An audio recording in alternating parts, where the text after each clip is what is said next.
ఇలా ఏ పాస్టర్ చనిపోయినప్పుడు కావచ్చు, ఎవాంజలిస్ట్ చనిపోయిన సందర్భంలో కావచ్చు, ఈ రకమైన ఆరోపణలు కానీ, ఈ రకమైన మిస్టరీ కానీ, ఈ రకమైన అనుమానాలు కానీ ఎప్పుడు కూడా లేదు. ఇప్పుడు ప్రవీణ్ పగడాల విషయంలో ఆయన గతంలో కొద్ది నెలల నుంచి ఎదుర్కొంటున్న కొన్ని అవమానాలు కావచ్చు, కొన్ని బెదిరింపులు కావచ్చు, వాటన్నిటి నేపథ్యంలోనే ప్రవీణ్ పగడాలను హత్య చేసి రోడ్డు యాక్సిడెంట్ కింద క్రియేట్ చేశారు అనేది ఇక్కడికి వస్తున్న జనమంతా కూడా చూస్తున్న ప్రధానమైన ఆరోపణ. కొంతమందితో మాట్లాడదాం. ఇప్పటికీ మీకు అనుమానం ఉందండి పోలీసులు నిన్న ప్రెస్ మీట్ పెట్టిన తర్వాత కూడా?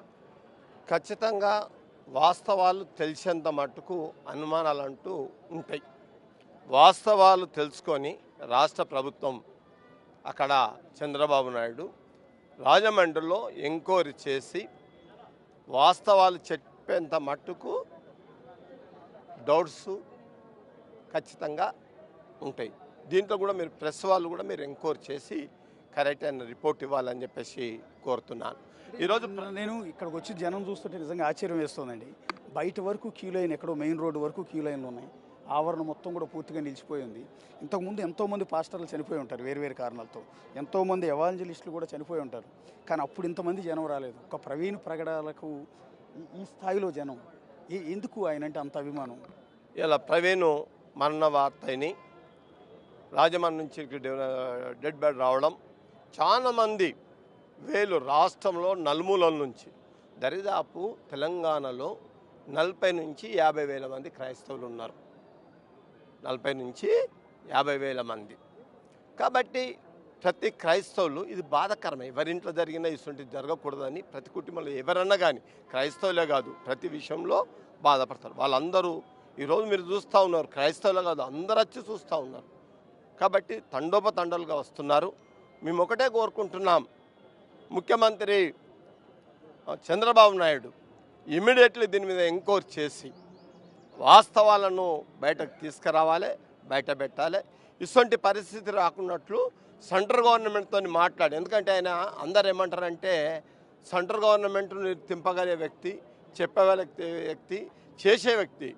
ఈ దేశంలో ఏ క్రైస్తవుని మీద కూడా దాడి జరగకుండా చూడవలసిన బాధ్యత తీసుకోవాల్సింది చంద్రబాబు నాయుడుది.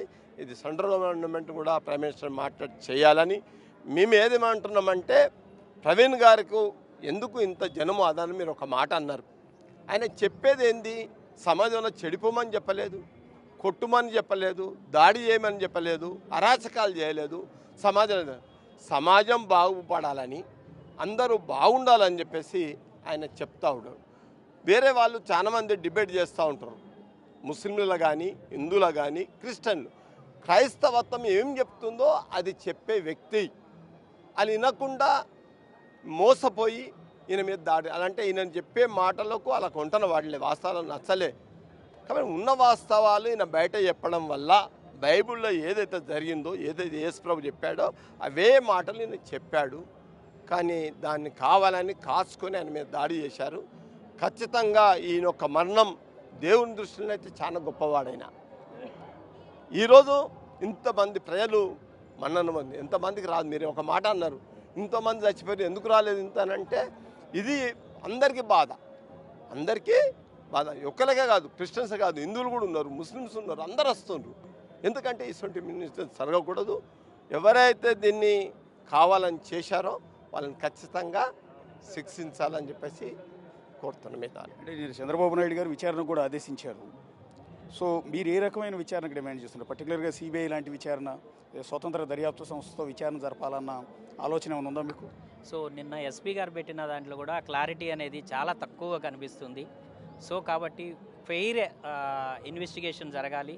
ఇది ఇమ్మీడియట్గా సిబిసిఐడికి అప్పచెప్పేసి వాళ్ళ ద్వారా నిజాంతాలు బయటకు తీసి దాని పక్షంగా ఇన్ ఫ్యూచర్లో దీని జరిగిన దానికి నిజాంతాలు బయట పెట్టి ఇన్ ఫ్యూచర్లో కూడా ఇలాంటివి జరగకుండా ఎంటైర్ క్రిస్టియన్ కమ్యూనిటీకి, తెలుగు రాష్ట్రాల్లోనే కాదు ఇండియాలో ఉన్నటువంటి ఆల్ క్రిస్టియన్స్ కూడా ప్రొటెక్షన్గా ఇలాంటివి జరగకుండా చూడాలని చెప్పానని ఆ రాష్ట్రంలో ఉన్న ముఖ్యమంత్రి గారు కానీ, చంద్రబాబు నాయుడు గారు కానీ, ఈ రాష్ట్రంలో ఉన్నటువంటి ముఖ్యమంత్రి గారు రేవంత్ రెడ్డి గారికి కానీ మేమందరం కూడా ఎంటైర్ క్రిస్టియన్ కమ్యూనిటీ తరఫున విజ్ఞప్తి చేస్తున్నాం. ఎలా చూస్తారండి? మీలో ఒకరు పాస్టర్ ప్రవీణ్ పగడాల గారు ఈ మృతి పట్ల? ఆయన క్రైస్తవ సమాజం కోసం పోరాడాడండి. తర్వాత ఇందాక మీరు అడిగిన ప్రశ్నకి రాష్ట్రంలో 40-50 వేల మంది అన్నారు అన్నగారు. 40-50 వేలు కాదు, 90 లక్షల మంది ఉన్నారు క్రైస్తవులు. 90 లక్షల మంది ఉన్నారు. వాళ్ళందరూ కదిలితే కూడా, ఐక్యతతో కదిలితే కూడా చాలా ఇబ్బంది అయిన పరిస్థితులు వస్తాయి. ఎందుకంటే ఒక సమాజం కోసం, ఒక కమ్యూనిటీ కోసం, ఒక న్యాయం కోసం, ఒక ఏదైతే నిజమైనటువంటి వాక్యం ఉందో దానికోసం పోరాడే వ్యక్తిని ఈ విధంగా హతమార్చడం అనేది చాలా దారుణం. ఇప్పటికి కూడా మీరు అది హత్య కింద భావిస్తూ ఉన్నారా? 100% అండి. ఎందుకంటే ఇప్పుడు క్లియర్గా హైదరాబాద్ నుంచి బయలుదేరిన వ్యక్తి ప్రతి టోల్ గేట్ దగ్గర తీసుకుంటూ పోతే మనకి ఎక్కడెక్కడ ఏం జరిగిందో కూడా మనకు ఐడియా వస్తుంది. కేవలం అదే టోల్ గేట్ దగ్గర పట్టుకొని అక్కడ బండి షేక్ అనేది ఒకటి ముందల పెట్టి అదొకటి చూపించి, ఇంకోటి దుమ్ము లేచింది ఒకటి చూపించి, అదొకటి చూపించి మభ్యపెట్టడానికి కష్టం అండి అది. ఎందుకంటే ఆయన ఒక మంచి యవనస్తుడిగా లాగా ఉన్నాడు. ఆయన ఆటోమేటిక్గా ఏదైనా బండి మీద పడ్డ తీసుకొని బయట చేసే వ్యక్తి ఆయన. ఎస్పీ కూడా దాన్ని ఫైనల్ చేయలేదు. యాక్చువల్లీ 2 ఫుటేజీలు వచ్చాయి. బట్ అయినా కూడా ఏదైతే రెండో సీసీ ఫుటేజ్ ఉందో, బైక్ రోడ్డు మీద నుంచి పక్కకు వెళ్ళిపోతుందో, అది కూడా అనుమానాస్పదంగానే ఉంది. దాని ముందు వెనక 2 కార్లు వెళ్ళాయి. ఆ కార్లు ఎవరివి, ఎక్కడికి వెళ్ళాయి అనే దాని మీద దర్యాప్తు చేస్తున్నాం అన్నట్టుగానే చెప్పారు తప్ప ఒక క్లారిటీ ఇవ్వలే ఇప్పటి వరకు. వాళ్ళు కూడా ఇప్పుడు ఇంకోటి ఏంటంటే మనకి ఆ వ్యక్తి అక్కడ పడ్డ తర్వాత ఏదైతే దెబ్బలు తాకినాయో అవన్నీ కూడా పోస్ట్ మార్టం రిపోర్ట్స్ వస్తే తొందరగా అన్నీ బయటపడతాయి. కొట్టారా, చంపారా, మీద పడ్డా అనేది అన్నీ బయటపడతాయి. కాబట్టి ఇమీడియట్గా పోస్ట్ మార్టం రిపోర్ట్ బయట పెడితే బాగుంటుంది, పబ్లిక్లో పెడితే బాగుంటుంది. ఈరోజు నేను ఒక మాట అన్నాను, 1000 అని చెప్పేసి అన్నాను. 50 లక్షల మంది క్రైస్తవులు, దాన్ని రెక్టిఫై చేసుకోండి, 50 లక్షల మంది ఈ రాష్ట్రంలో క్రైస్తవులు ఉన్నారు. ప్రవీణ్ పగడాలకి నివాళులు అర్పించేందుకు వచ్చే జనం వస్తూనే ఉన్నారు, వెళ్ళే జనం వెళ్తూనే ఉన్నారు. బాప్టిస్టు చర్చి ప్రాంగణం అంతా కూడా కిక్కిరిసిపోయి ఉంది.